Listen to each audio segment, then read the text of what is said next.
All right, everybody, welcome back to the channel, the main event here. And today we're going to be going over Portland regionals, and the top 8, and then we'll go a little bit deeper into the standings as well. Question of the day: is the reign of Palafin over, or was this a one-time event situation? Why is that the question of the day? Because obviously, you can see here the first in the top 8, 2 Palafins, which is still good, right? It's still good, but no top 4 Palafins. Palafin didn't win the event. It's been winning all the events for the most part. Sun won the event, which is obviously the opposite of what Palafin wants to be in. Shout out to Joe for winning the event as well. But if you see here, look at the other water types in the top cut. Gyarados is in 3rd place. Dondozo is in 2nd. Iron Bundle is in the next 3 spots, and then Palafin is, so basically out of all of the water types, Palafin was like the 4th most successful one as far as the top 8 is concerned. And then if you look down here in day 2 Swiss overall, you can see more of the standings. There's a Palafin there in 9th. Then you see Gyarados, Dondozo, Bundle, Gyarados, Azumarill, Azumarill, Gyarados, Dondozo. Oh, a ton of bundles in a row here. Dondozo. There goes another Palafin in the top 25 finally. Yeah, so you guys get the picture, right? There's a lot of diversity amongst the water types right now, where there's 4 water types that are seeing a lot of usage, including Palafin, but the other ones saw a lot more success at Portland than you would normally see Palafin getting. So why is that? So I think because Palafin has been so successful, people have kind of found ways to play around it, right? So how are people playing around it? So one, Sun being a prominent weather right now is one of the ways you get around Palafin. You set up the Sun, its move do a lot less damage. Palafin only really runs Jet Punch and Wave Crash, so those get weakened. Even in Sun, they still pretty strong moves, but obviously they're not as overwhelming as they normally would be. The influx of Jump Fluff has also been really detrimental to Palafin. Jump Fluff is a grass type that often terrace the water, has access to Sleep Powder, and has access to Leaf Storm or other grass type moves, which Palafin doesn't like. And not to mention, because it's a grass type, it's not protected by Palafin is not protected by Amoonguss the way it normally is because of this grass type right here. And then after that, people started picking up Bundle again, right? Because Bundle doesn't get OHKO'd by anything from Palafin, unless it's running like close combat maybe. What most Palafins aren't running close combat, and you can freeze dry it down, and you can probably OHKO it if you Terra Ice. And then even like Amoonguss, again, the thing that protects Palafin the most, is also pretty weak to Bundle, right? So Amoonguss like to Terra Water as well, so they're both weak to freeze dry. So it's not really something that they can play around. Gyarados has been picking up, as you can see, as it's in 3rd place, and it's in a bunch of teams lower in the standings. Gyarados being a water type intimidator over Arcanine gives it a big advantage into the opposing Palafins, because it resists all of its hits and it makes it +1. So it's already resisting and taking half damage from Palafin, but after you get it at -1, Palafin is not really doing any damage to Gyarados. And then you can Thunder Wave it. A lot of Gyarados tend to run Goggles. I wonder if this one, let's click and see if it's running. I didn't check this team to see. This one's running Taunt and Terra Blast. So actually I'm glad I pulled this up, because a lot of Gyarados are running Taunt and some are running Goggles, but this one has Lumberry. But basically they're doing stuff to get around sleep. So they're taunting the Amoonguss, or they're wearing Goggles so that Amoonguss can't put it to sleep. They can Thunder Wave the Palafin, so now it's at -1. Now it's slower, it might not be able to move. You can taunt the Amoonguss to get sleep, to stop it from sleeping and Rage Powdering. And even if you need to wait a turn taunting the Amoonguss with the Gyarados is not going to get KO'd by the Palafin anyway. So you take one turn to taunt the Amoonguss, you move over, and then you can just Thunder Wave it. You can Terra Blast it if you Terra. You can Waterfall it, just chip it down. It gives you a lot of options. So I think that's like what's really hurting Palafin. You could even say stuff like Baxcalibur are not really good for it, but realistically Baxcalibur has always been around, so I don't think that's like the end all be all of something like Palafin. I think it's more so stuff like Torkoal, Jump Fluff, and mostly Gyarados and Bundle. And then also Dondozo had fell off a bit, but now that it's coming back, so I think that's another thing that people were running Palafin for like Haze, but I think some people were dropping Palafin maybe because the Dondozo stuff was not as prominent. So now that it's picking back up, Palafin might pick up, but also the skill cap on Palafin is really high. Obviously you have to position really well. The team is strong, but it has a really high skill cap. All of the top players will probably tell you the same thing. But let's look at the winning team. and let's talk about the actual event. So Joe won the event with King Gambit, Torkoal, Fluttermane, Jumpluff, Great Tusk, and Chien Pao. I can't remember. I forgot who made the team originally and did really well with it. And then Joe used it in the global challenge. And then other people started picking up the team as well. I actually have a version of the team that doesn't have Chien Pao on it myself. But I am using King Gambit, Torkoal, Fluttermane, Jumpluff, and Great Tusk. So let's start with the top. Actually, no, let's start with Torkoal, because Torkoal is the important part. Torkoal has the eject pack. Helping Hand, Overheat, Fissure, Protect is what Joe went with, which is a different set that other people went with. Other people went with like Yawn, Helping Hand, Overheat, and Protect. Terra Flying, because you often can run it with like Tusk, so you can spam Earthquakes. This is a Scarf Tusk, so you can like make your Torkoal fly. Overheat eject pack, basically you set the sun up with Jumpluff, you get the tailwind up because it already has chlorophyll, so it's already faster than everything. You get tailwind up, and then you overheat. You're going last with Torkoal most of the time, so you overheat, get some big damage off, and then you switch out, and then you get in one of your sweepers. So it's really strong in that way.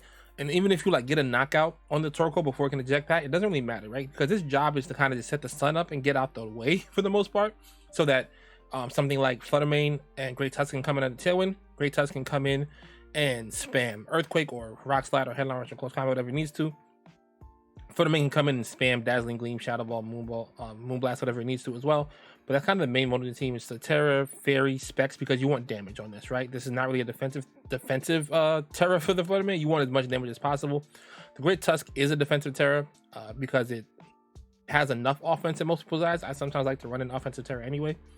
But this is so it can't get burned, and so that it resists Fairy and it resists Fire from like Chi-Yu and Sun, because that actually can be a big problem. This also has King Gambit, which is I don't know if this is like a personal Joe kind of thing that he added to the team, because I don't remember the original team having a Terra Fire King Gambit. I'm also not doing Terra Fire, I'm doing like Terra Flying. But he has Terra Fire, Terra Blast, which is actually a really neat addition, because this thing gives you a big advantage into opposing steel types, especially like Corviknight, for example. Because if you look at the team itself, right, Torkoal can deal with steel types, but if you're -2, it's not going to be as great. And if those steel types go first, they might have a move to hit the Torkoal with. Fluttermane doesn't do great into steel types. Jumpluff does not do great into steel types. Great Tusk can hit steel types, but if they are something like a Corviknight that has the flying type stab as well, it resists it. And then Chien Pao is not great into steel types either. But King Gambit resists those steel type moves, Terra into the fire, so it keeps the resistance, and then it can Terra Blast them in Sun and just like pick up really big knockouts. It can Terra Blast Amoonguss. It can just Terra Blast everything that's just not getting hit by the other 3 moves.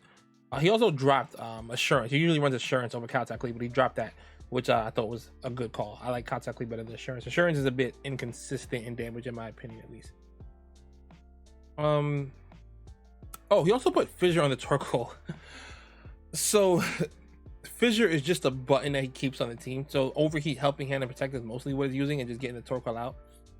But Fissure is there for a situation where just Torkoal just can't hit anything on the field, or maybe it's down too many stages of special attack as an Overheat, or it's something on the field that Torkoal can't touch because it's Flash Fire or just resist it. You can just click Fissure. I don't remember it coming into play in the tournament at all. Maybe I'll see if I can get Joe One and ask him. I don't remember it coming into play on any of his stream games though. I think he did click it, but I don't think he hit it on stream at all. But I think he was just clicking it because he was in pin situations where he could just click it and still win, or even if he missed. That was kind of funny. Now the really cool trick on this team is the Jumpluff. Obviously, like I said before, it has the chlorophyll, and it's Terra Water, so it resists fire, even in Sun. Has Leaf Storm to hit opposing water types. Pretty sure Leaf Storm holds a lot of bundles as well, which can be a problem for this team. Especially with Jumpluff being grass flying, so like Icy Wind does a lot of damage to it. Freeze Dry would probably OHKO it, unless you Terra Water, then you just take like normal super effective damage, not 4 times. But Tailwind and Encore is really broken, because sometimes with a team that's this hyper offensive, you can see it has Chien Pao, Great Tusk, and Fluttermane on there, and then King Gambit. The way to get around hyper offense is positioning and protecting, right? But you can't really protect in front of an Encore user because it'll lock you in, and now you can't do anything. So now your opponent is in a situation where, okay, I Encore them in to protect. They protected last turn. I can attack pretty safely now because they need to get a double. Oh, they don't get the double next turn. I know they're going to protect again, so they are going to get it because they didn't get it last turn. So I'll attack the partner. It's really good.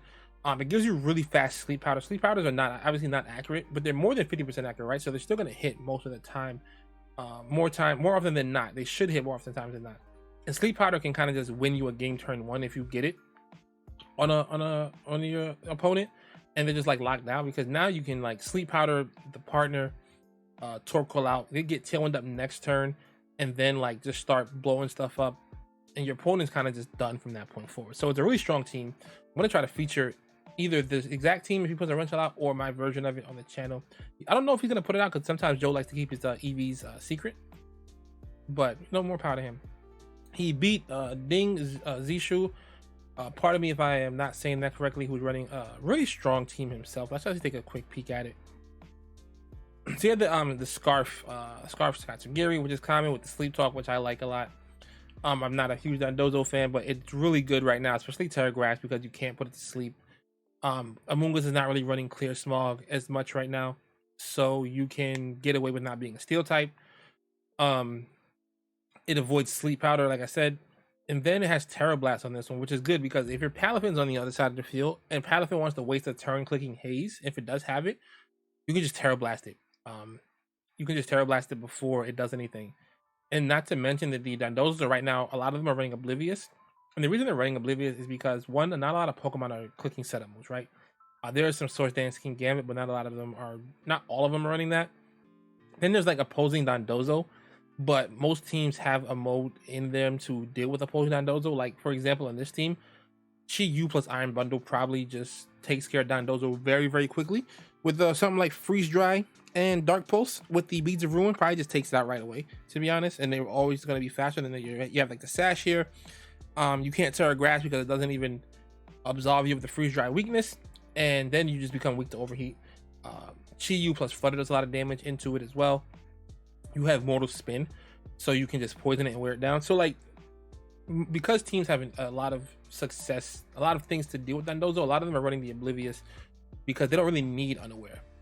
So that it's better for them to not be intimidated, because right now, like, Gyarados and Arcanine are both running around in bulk, especially Gyarados, which is really bad for Dondozo because it can't really hit it with Earthquake or Wave Crash, especially at -1 or just +1, I should say, and then neutral with the Intimidate cycle. So Oblivious is better right now because there's 2 Intimidators in the format and there's not a lot of setup. So it just makes sense to run something that would preserve your thing in the long run. Obviously, it came in second place. Gomora is pretty standard. Fluttermane is pretty standard. I don't have the pace to know what kind of EVs they're running. Focus Shasta Giri is pretty standard, and the bundle is pretty standard. So yeah, the most interesting part of the team, as far as like stuff that we haven't seen before or are just seeing for the first time, really, is like the Oblivious Dondozo and the Terra Blast Terra. But you know what? And then there's Sand. Sand made it into the top cut as well, which is actually really interesting because I've seen Sand picking up a lot. I'm surprised that there isn't more Snow. As you can see, Nick came fourth with Snow, but I'm surprised there isn't more Snow because Snow was picking up a lot before the event, and I thought that it would make a bigger splash at the event, but I guess maybe people are using it more overseas, so I had to look into something like that. Trying to see if there's any rain, because the weathers right now are really strong. I think all of them are good, but right now it looks like sun, snow, and sand are the ones seeing the success, at least as far as Portland is concerned. I don't see any rain in it right now, but I do think rain still has a place, to be honest. Especially because, like, when you see Palafin fall off like this, I think the way to get Palafin back into prominence is with its own weather. So probably all I got for now. Don't forget that question today. Let me know what you guys think. Is the reign of Palafin over, or whether it's a one-time event situation? Let me know what you guys thought of the tournament if you watched it. I thought it was a really fun watch. Let me know if you're going to any tournaments. I think Milwaukee is next, or NAIC, or both. So let me know if you guys are gonna go to those events, if you're gonna watch those events. I'm probably just gonna watch. I'm not gonna go to those. Otherwise, thank you guys for watching. I'll see you guys in the next one. Peace.